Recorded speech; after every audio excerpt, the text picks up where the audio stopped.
nihisha mu nzozi zanje z'urukundo rwiza, ngo nzibagirwe ijwi ryawe rintonganya.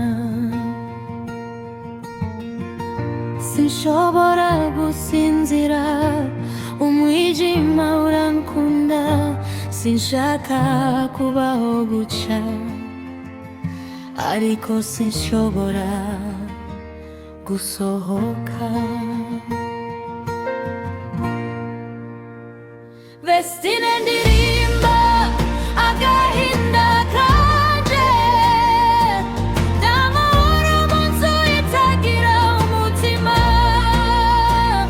Ndashaka kubaka ariko byose birasenyuka, ndi mu muriro ariko sinshaka kurwana.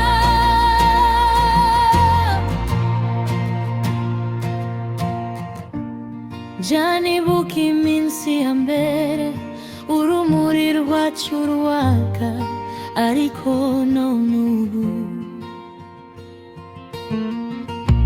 ni umuyaga gusa usenya, imirwano idahagije, amagambo akomeretsa. Ndashaka kuvuga ariko ijwi ryanjye riratakara.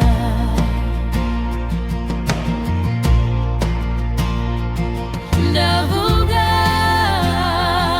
ndatuza ariko umutima urusha. Ndavuga ndasaba ariko ntacyo mbona. Vestine ndirimba agahinda kanje, ndamahoro mu nzu itagira umutima. Ndashaka kubaka ariko byose birasenyuka, ndi mu muriro ariko sinshaka kurwana. Sinshaka kubaho nk'umuvure wuzuye, ibikomere by'umutima birandya birankubita. Ese riboshye n'inzira yanje yo kubaho, cyangwa nindinda nzabona urumuri rw'amahoro?